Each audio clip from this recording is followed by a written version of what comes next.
नमस्कार, मैं हूँ रवि तिवारी और आप देखना शुरू कर चुके हैं लोकल टीवी। आपको बताना चाहूंगा कि मंडी से लगी हुई एक ठेला है यहाँ पर, जो जनरल आइटम बेचा करते थे। इसमें जो जनरल आइटम ये कह सकते हैं कि सिगरेट के साथ साथ जो थम्सअप की जो आप बोतलें देख रहे हैं, इसके साथ साथ अन्य जो और भी आइटम थे, उस आइटम जनरल जो दुकानें में मिलती है उस आइटम को ये बेचा करते थे। इनका नाम है रावेंद्र तिवारी। ये आप पिछले 1.5 साल से यहाँ पर ठेले का संचालन कर रहे थे। आप देखिए, कल देर रात की ये घटना बताई जा रही है। 11:21 के आसपास जो पीड़ित हैं रावेंद्र तिवारी, उनको सूचना मिलती है कि उनके ठेले में आगजनी की घटना घट गई है। उनको जब मामले की सूचना मिलती है तो उस दौरान रावेंद्र यहाँ पे एक देवभोग नगर में एक होटल है, वहाँ पर खाना खाने के लिए निकले थे। खाना खाने के लिए जैसे ही वे पहुंचे थे, होटल पहुंचे थे, उन्हें जब सूचना मिलती है तो तत्काल वे भाग कर अपने ठेला के पास पहुंचते हैं। और जब ठेला के पास पहुंचते हैं तो देखते हैं कि उनके ठेला पूरी तरह से आग की लपटों से घिर चुका था और उनके ठेले से ये कह सकते हैं कि आग की लपटें उठनी शुरू हो चुकी थी। किसी तरह जैसे राघवेंद्र अपने कुछ साथियों के साथ इसे बुझाने का प्रयास करते हैं, लेकिन आग की लपटें इतनी तेज हो गई थी कि किसी तरह उसमें ये कह सकते हैं कि आग की लपटों पर काबू नहीं पा सके और अंततः इनका पूरा सामान जलकर खाक हो गया। हमारे साथ रावेंद्र तिवारी मौजूद हैं। अच्छा, ये बताइए तिवारी, ये कहाँ कब की घटना है और कल कितना समय की घटना है? भैया ये सब 11 बजे की घटना है। 11 बजे मैं ठेला से गया था, खाना खाने के लिए गया था होटल में, और 11:21 में अमर यादव नाम का बगल वाला मेरा आदमी है, मुर्गा की दुकान किया है, वे मेरे को कॉल किया कि आपके ठेले में 2 आदमी आए, बाइक से आग लगाकर नासिर की दुकान के साइड निकल चुके हैं। और उसके बाद मैं आया, तब तक में आग इतनी ज्यादा लग चुकी थी कि उसको काबू पाना नामुमकिन था। उसके बाद मैं थाना गया, उसके थाना से आए 2-3 सिपाही कर्मचारी, और उसके बाद ये आग को बुझाए और उसके बाद वे लोग चले गए, फिर सुबह बुलाए। अच्छा, ये बताइए क्या क्या था आपके दुकान में, क्या क्या था? कुछ लिस्ट है क्या आपके पास? क्या बताइए इसको। जी हमारे पास लिस्ट है।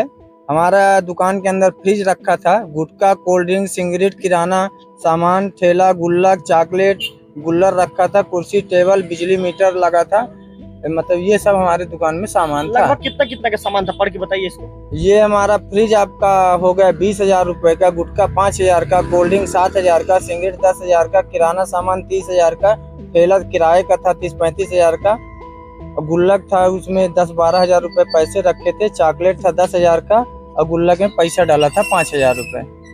इतना सामान सब जलकर राख हो चुका है। अच्छा, ये बताइए कल आप ठेले में कितना समय तक मौजूद थे? मैं कल 11:15 तक यहाँ मौजूद था, और 11:21 में मेरे पास फोन आ चुका था कि आपके ठेला में 11:15 तक यहाँ मौजूद थे। हाँ। इसके बाद आप कहाँ के लिए निकल गए? इसके बाद मैं जेके होटल खाना खाने के लिए निकल गया, और उसके बाद मैं खाना भी नहीं खाया। बाहर जैसे पहुँचता हूँ तो 11:21 में मेरा पड़ोसी फोन लगा दे रहा है कि आपके ठेला में आग लग गई है, आप आ जाओ। आपका पड़ोसी क्या बताया?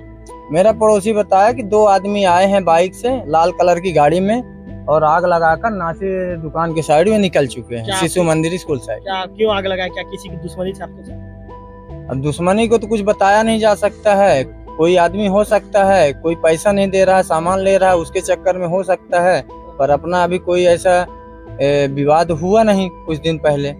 मूलतः कहाँ का निवासी? मैं रीवा जिले का हूँ, मध्य प्रदेश का। सर, आप कब से यहाँ पे रहते हैं? मैं यहाँ देवभोग में तो 5 साल से रह रहा हूँ, पर 1.5 साल हुआ मेरे को यहाँ मंडी के पास ठेला खोले हुए। ठीक ठाक था आपका व्यापार? ठीक ठाक चल रहा था? मेरा सब कुछ ठीक ठाक था। कोई दुश्मन आग लगा दिया है जो कि अपन उसको नहीं जानते हैं। मतलब आपके पास अब जीविका चलाने के लिए क्या कोई साधन है? कोई साधन नहीं, सब जीरो है ना, खत्म है। कुछ नहीं, मतलब जमा पूंजी से आप ठेला चला रहे थे? हाँ, उसमें 1 रुपए का कोई बीड़ी सिगरेट माचिस नहीं बचा ठेला के अंदर, कुछ नहीं बचा।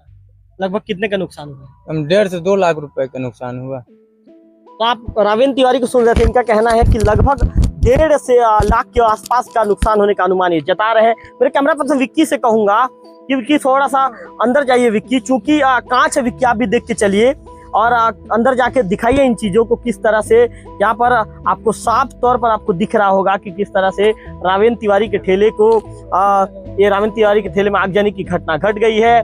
फिलहाल ये हालांकि अभी तक ये स्पष्ट नहीं है कि आगजनी की घटना कैसे घटी, लेकिन जिस तरह से रावेंद्र तिवारी दावा कर रहे हैं कि कल 2 लोग देर रात करीब 11 बजे के आसपास जो 2 लोग आए थे यहाँ पर, और रावेंद्र तिवारी इस दौरान 11:15 में होटल में भोजन करने के लिए निकलते हैं, और 11:21 के आसपास उन्हें ये सूचना मिलती है कि ठेला में किसी ने आगजनी की घटना को अंजाम दे दिया है, आग लगा दिया है। जैसा कि रावेंद्र तिवारी हमारे चैनल में बातचीत के दौरान दावा कर रहे हैं कि कल, जैसे कि उनका पड़ोसी उन्हें बता रहा था कि कल देर रात करीब 2 लोग यहाँ पर आते हैं, बाइक सवार आते हैं, बाइक सवार आकर आगजनी की इस घटना को अंजाम देते हैं। ऐसा दावा रावेंद्र तिवारी के पड़ोसी ने रावेंद्र से बातचीत में किया है और उनके पड़ोसी के द्वारा बताए गए दावे के आधार पर रावेंद्र तिवारी हमारे चैनल से ऐसा दावा कर रहे हैं। फिलहाल मैं आपको बता दूं कि रावेंद्र तिवारी का कहना यह है कि उनका जीविका चलाने के लिए एकमात्र साधन ठेला था।